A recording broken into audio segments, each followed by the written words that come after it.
All right, so this is presentation 3 over Japan. We're just going to cover the first half of this presentation because it's really long. It's about 60 slides.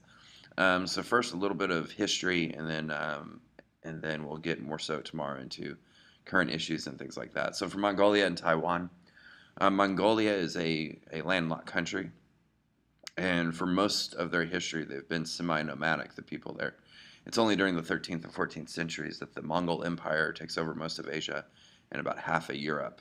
So that, of course, creates a lot of diffusion of ideas with like Islam and Christianity, and as this empire expands and takes over a lot of territory, especially controlling majority of the Silk Roads, which back during the Age of Empires is what connected the Roman Empire to the Han Dynasty. All right, so today, like I said, it's mainly herding, livestock, stuff like that. So they live in yurts, which is like little tents and stuff out in the countryside, and you can actually go live with them. You can go on a trip with National Geographic and just hang out with Mongolians for a month if you feel so inclined, hang out with some goats. All right, and then Taiwan. I mentioned Taiwan and how, or I mentioned it in one of the previous videos about how it's an independent country. We see it as independent and democratic. The Chinese feel like they have control over Taiwan, that it should be part of their country. So anyways, Taiwan is one of what we call the economic tigers of East Asia. These are countries that have quickly rebounded after World War II to become one of the most powerful economies on Earth. So the reason these economic tigers have worked out is because of, number one, cheap labor, and then high technology coming in, then aggressive exports. So really taking a lot of their stuff and exporting out their products that they're creating as much as possible. Japan is another economic tiger as well. All right, so like I was saying, Taiwan is not recognized as a state by the United Nations.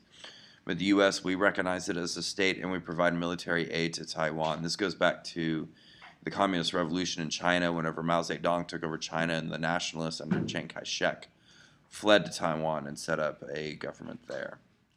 All right, North and South Korea. Communist China supported North Korea, still does today to an extent. But North and South Korea developed after World War II. The Korean Peninsula was divided. Russia got the northern half while we got the southern half. So it was divided in a similar way Germany was after World War II between West and East. All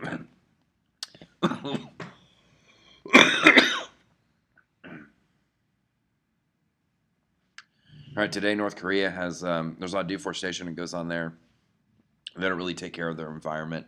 And malnutrition is horrible. They had one of the largest famines in the world in the 1990s, where about close to a third of their entire population died in about a 4-year period.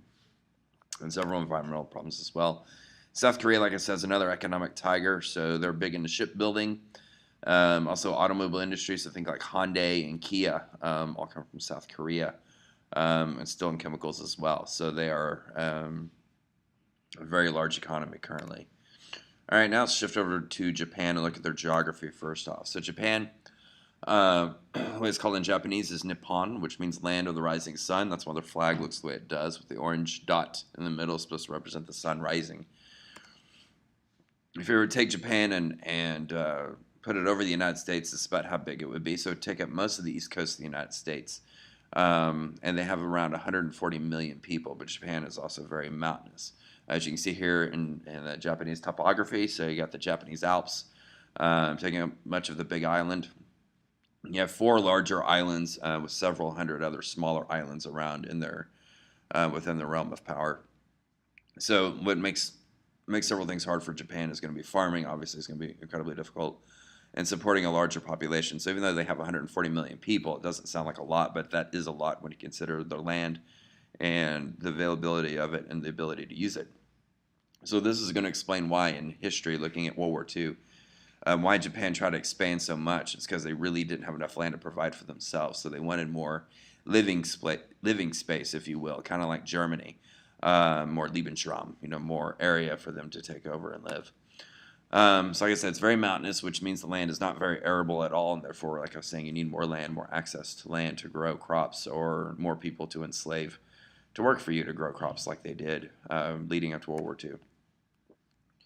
All right, let's move on a little bit. So this is just a couple of pictures from Japan.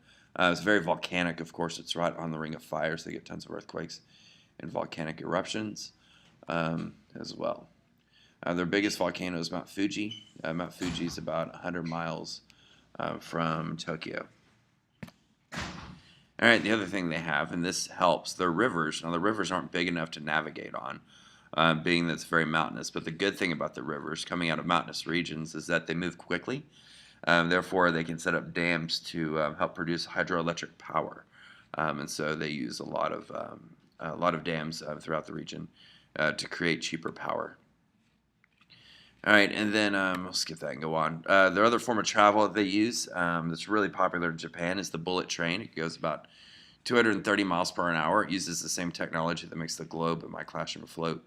So electromagnetics, so it's able to speed up very quickly. Also, another example that uses the same technology is Mr. Freeze at Six Flags.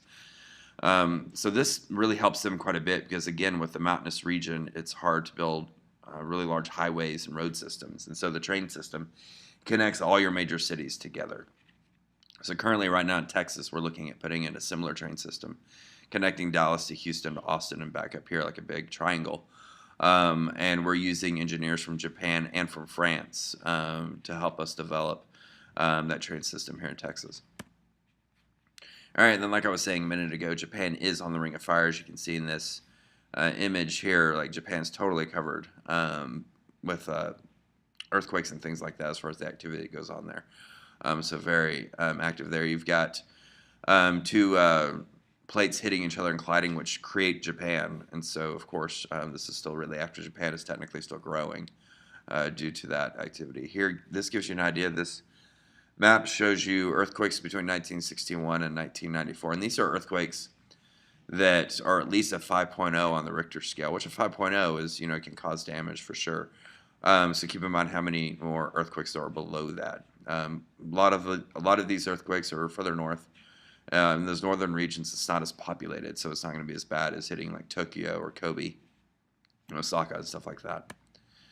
All right, now earthquakes from the past. You had the Great Kanto earthquake, 1923, killed thousands of people and decimated the city. Fires everywhere and stuff like that. The only good thing about these earthquakes when they hit Japan is it allows them to build more modern buildings with better technology to withstand the earthquakes. So that has been one positive. There was also a big earthquake in the 90s, the Kobe earthquake in 1995. This one, you see they had a double-decker highway, for example. A lot of the highway collapsed and squished cars beneath it, killing the people inside the cars. So this was a very deadly earthquake, obviously, with fires everywhere as well. So again, these photos, you can see the fires everywhere throughout the city, highways that were completely toppled over, and stuff like that. And as far as I can remember, this is the last really large earthquake to hit the mainland.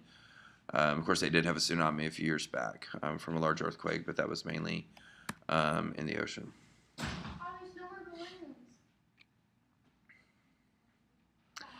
And I got to edit your voice out of the recording. Or I should leave it. Yeah. Maybe I'll leave it. Okay. All right. Tsunamis.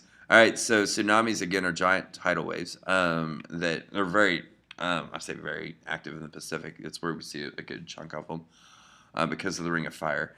But a tsunami, how it's different than a wave or just even a large wave, because you can get very large rogue waves is what they're called in the ocean, where they can get 70 feet tall and stuff like that and be pretty damaging. But those are surface level waves, meaning that it's only the water at the surface of the ocean that's moving. A tidal wave, imagine a column of water going from the surface of the water all the way down to the ocean floor. And that column is moving all together. It's like a wall of water, moving at about 300 miles an hour towards the coast. And as it gets closer to the coast, that wall of water begins to grow and get higher and higher. And then it hits land. And then after that, usually there's about 2 to 3 waves that will come in. So the first wave hits, goes inland really far, sucks everything out to the ocean. Then a second wave hits, goes really far, sucks things back out to the ocean again. And a lot of times even a third wave will hit, just depending on the size. So they can do a lot of damage. For example, in Thailand, and around Sumatra, in southeastern Asia, there was a big tsunami in 2004 on Christmas. It killed over 200,000 people in the region. All right, climate. Japan has a very nice climate, mainly, especially in southern Japan, mainly due to a warm ocean current, the Tsushima current, whereas the northern part of Japan is a pretty cold climate, not as populated.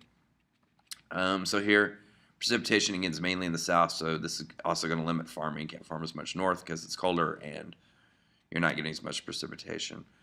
January temperatures, average January temperatures, highs in the south are similar to Dallas, 40 to 50 degrees if you're on the coast. And when you go up north, you're looking at highs more around 10 to 20 degrees Fahrenheit, so quite frigid. And then July temperatures, their summer just seems amazing. They're in southern Japan, average highs between 65 and 75 degrees. So really throughout the year, you only see a temperature swing of between about 45 degrees to 75 degrees throughout the entire year. So Japan has a wonderful climate. And of course, they do have four distinct seasons. Winter can get quite cold, especially in the mountains. So there's a lot of snow skiing, stuff like that in the mountains. All right, and that's where we'll stop. We'll pick up with the history of Japan in the next set of notes.